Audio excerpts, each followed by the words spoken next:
Electronic ಸಿಟಿಯ rave party ಬಗೆದಷ್ಟು ಹೊಸ ವಿಚಾರಗಳು ಹೊರಗೆ ಬರ್ತಿವೆ. ನಶೆ ಪಾರ್ಟಿಯಲ್ಲಿ ಭಾಗವಹಿಸಿದ್ದ 80 ಮಂದಿ ಡ್ರಗ್ಸ್ ಸೇವನೆ ದೃಢಪಟ್ಟಿದೆ. ಅಲ್ಲದೆ ಪ್ರಮುಖವಾಗಿ 6 ಮಂದಿಯ ವಿರುದ್ಧ ಕೇಸ್ ಬುಕ್ ಆಗಿದೆ. FIR ಕಾಪಿ ಜಿ ಕನ್ನಡ ನ್ಯೂಸ್ಗೆ ಲಭ್ಯವಿದೆ. ಅಂದರೆ ಜಿ ಕನ್ನಡ ನ್ಯೂಸ್ಗೆ ಸಿಕ್ಕಿದೆ. ಅದರಲ್ಲಿ ಏನಿದೆ ಅದರ ಒಂದು ವರದಿ ನಿಮ್ಮ ಮುಂದೆ.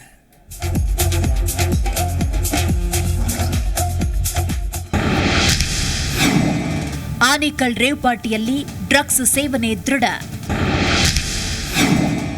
ಜಿ ಕನ್ನಡ ನ್ಯೂಸ್ಗೆ FIR ಪ್ರತಿ ಲಭ್ಯ. ಎಲೆಕ್ಟ್ರಾನಿಕ್ ಸಿಟಿ ಪೊಲೀಸ್ ಸ್ಟೇಷನ್ನಿಂದ ಹೆಬ್ಬಗೋಡಿ ಠಾಣೆಗೆ ವರ್ಗಾವಣೆಗೊಂಡಿದ್ದ ಪ್ರಕರಣದ ತನಿಖೆ ಮತ್ತಷ್ಟು ಚುರುಕಾಗಿದೆ. ಪ್ರಮುಖವಾಗಿ 6 ಮಂದಿ ವಿರುದ್ಧ ಕೇಸ್ ದಾಖಲಾಗಿದೆ. ಇಡೀ ಪ್ರಕರಣದ FIR ಕಾಪಿ ಜಿ ಕನ್ನಡ ನ್ಯೂಸ್ಗೆ ಲಭ್ಯವಾಗಿದೆ.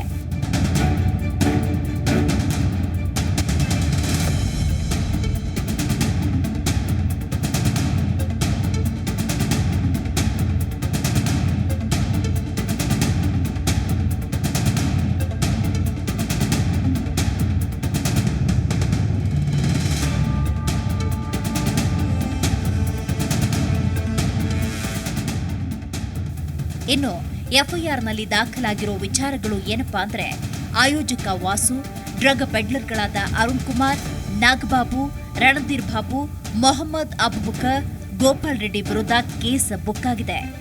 ಅದೇ ರೀತಿ ಸಿಸಿಬಿ ದಾಳಿ ಟೈಮ್ನಲ್ಲಿ ಸಿಕ್ಕಿಬಿದ್ದ 68 ಯುವಕರು, 30 ಯುವತಿಯರ ವಿರುದ್ಧವೂ ಕೇಸ್ ಬುಕ್ ಆಗಿದೆ. ಇದೇ ಟೈಮ್ನಲ್ಲಿ 14.40 ಗ್ರಾಂ MDMA ಮಾತ್ರೆ, 1.16 ಗ್ರಾಂ MDMS ಕ್ರಿಸ್ಟಲ್ ಸೀಸ್ ಮಾಡಲಾಗಿದೆ. ಜೊತೆಗೆ 6 ಗ್ರಾಂ ಹೈಡ್ರೋ ಗಾಂಜಾ, 5 ಗ್ರಾಂ ಕೊಕೇನ್ ಲೇಪಿತ 500 ಮುಖಬೆಲೆಯ ಒಂದು ನೋಟನ್ನ ಪೊಲೀಸರು ವಶಕ್ಕೆ ಪಡೆದುಕೊಂಡಿದ್ದಾರೆ. ಉಳಿದಂತೆ 5 ಮೊಬೈಲ್ ಓಕ್ಸ್ ವ್ಯಾಗನ್ ಮತ್ತು ಲ್ಯಾಂಡ್ ರೋವರ್ ಕಾರು, 1.5 ಕೋಟಿ ರೂಪಾಯಿ ಮೌಲ್ಯದ DJ ಉಪಕರಣಗಳನ್ನ ಜಪ್ತಿ ಮಾಡಲಾಗಿದೆ. ಹಾಗೂ ಇಡೀ ರಂಗಿನ್ ದುನಿಯಾದ ನೈಟ್ ಪಾರ್ಟಿಯಲ್ಲಿ 73 ಯುವಕರ ಜೊತೆ 30 ಹುಡುಗಿಯರು ಭಾಗವಹಿಸಿದ್ರು ಅಂತ FIR ಕಾಪಿಯಲ್ಲಿ ಉಲ್ಲೇಖವಾಗಿದೆ.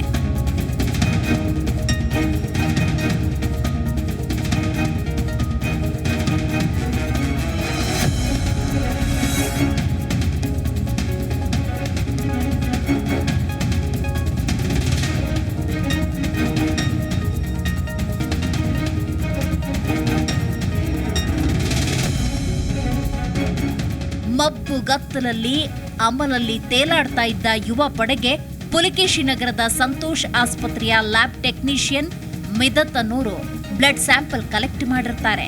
ಇದೀಗ ರಕ್ತ ಪರೀಕ್ಷೆಯಲ್ಲಿ ವಿವಿಧ ರೀತಿಯ ಡ್ರಗ್ಸ್ ಸೇವನೆ ರುಜುವಾತಾಗಿದೆ. 73 ಪುರುಷರಲ್ಲಿ 59 ಮಂದಿ ಡ್ರಗ್ಸ್ ಸೇವನೆ ದೃಢ. 30 ಯುವತಿಯರಲ್ಲಿ 27 ಮಂದಿ ಧಮ್ಮಾರು. 103ರ ಪೈಕಿ 86 ಮಂದಿಯ ರಿಪೋರ್ಟ್ ಪಾಸಿಟಿವ್. ಅದ್ಹಾಗೆ ಅಮಲಿನ ಪಾರ್ಟಿಯಲ್ಲಿ ಸೇರಿದ ಬಹುತೇಕ ಮಂದಿ ಮಾದಕ ವಸ್ತು ಸೇವನೆ ಮಾಡಿರುವುದು ರಕ್ತ ಪರೀಕ್ಷೆಯಲ್ಲಿ ದೃಢವಾಗಿದೆ. ಹೆಬ್ಬಗೋಡಿ ಪೊಲೀಸ್ ಠಾಣೆಯಲ್ಲಿ ಸಿಸಿಬಿಗೆ ಕೇಸ್ ವರ್ಗಾವಣೆಯಾಗಿದೆ. ಬ್ಲಡ್ ರಿಪೋರ್ಟ್ನಲ್ಲಿ ಪಾಸಿಟಿವ್ ಬಂದವರಿಗೆ ಸಿಸಿಬಿ ನೋಟಿಸ್ ನೀಡಿ ವಿಚಾರಣೆ ನಡೆಸೋದಕ್ಕೆ ಸಜ್ಜಾಗಿದೆ. ನೋಟಿಸ್ ನೀಡಿ ಕರೆಸಿಕೊಂಡು ವಿಚಾರಣೆ ಮಾಡಲು ಸಿಸಿಬಿ ತಂಡ ಸರ್ವ ಸಿದ್ಧತೆ ಮಾಡಿಕೊಂಡಿದೆ. ತೆಲುಗು ನಟಿ ಹೇಮಾ ಡ್ರಗ್ಸ್ ಸೇವನೆ. 2 ದಿನದಲ್ಲಿ 100ರಿಂದ 150 ಮಂದಿ ಭಾಗ್ಯಶಂಕೆ. ವಿಶೇಷ ಅಂದ್ರೆ ತೆಲುಗು ಕಿರುತೆರೆ ನಟಿ ಹೇಮಾ ಅಲಿಯಾಸ್ ಕೃಷ್ಣವೇಣಿಯ ಬ್ಲಡ್ ರಿಪೋರ್ಟ್ ಪಾಸಿಟಿವ್ ಬಂದಿದೆ. ಅಂದ್ರೆ ಡ್ರಗ್ಸ್ ಸೇವನೆ ನಿಜವಾಗಿದೆ. ಆದರೂ ತೆಲುಗು ನಟಿ ಬೆಂಗಳೂರು ಪೊಲೀಸರಿಗೆ ಚಳ್ಳೆ ಹಣ್ಣು ತಿನ್ನಿಸಲು ಮುಂದಾಗಿ ಬೆಚ್ಚು ಮೋರೆ ಹಾಕಿದ್ದಾರೆ. ವೀಕೆಂಡ್ನಲ್ಲಿ ಅಂದ್ರೆ ಶನಿವಾರ ಮತ್ತು ಭಾನುವಾರದ ರೇವ್ ಪಾರ್ಟಿಯಲ್ಲಿ ವಿವಿಧ ರೀತಿಯಲ್ಲಿ ದೊಡ್ಡ ಮಟ್ಟದ ಮಾದಕ ವಸ್ತು ಬಳಕೆಯಾಗಿರುವುದು ಪೊಲೀಸ್ ತನಿಖೆಯಲ್ಲಿ ಸಾಬೀತಾಗಿದೆ.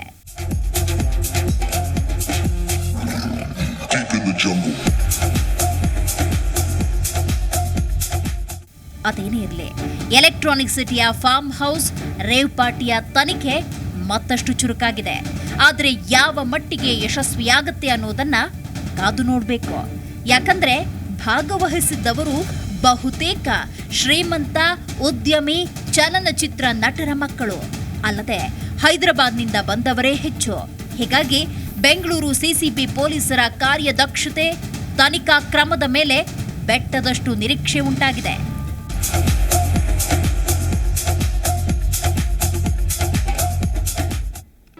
ಜಿ ಕನ್ನಡ ನ್ಯೂಸ್ ಈಗ ನಿಮ್ಮ ಮನೆಯಲ್ಲೇ ನೋಡಿ. ಎಲ್ಲ ಕೇಬಲ್ಗಳಲ್ಲಿ ಈಗ ಲಭ್ಯ. Sun Direct 292, Jio TV 1334, U digital 162, City Cable 51, GTPL 17, Abhishek cables 821, Rockline telecommunication 51, Shri Basaveshwara number 60, Vinayaka digital number 53, in digital number 896ರಲ್ಲಿ. ನಿಮ್ಮಿಸ್ತದ ಜಿ ಕನ್ನಡ ನ್ಯೂಸ್ ನೋಡಿ ಆನಂದಿಸಿ.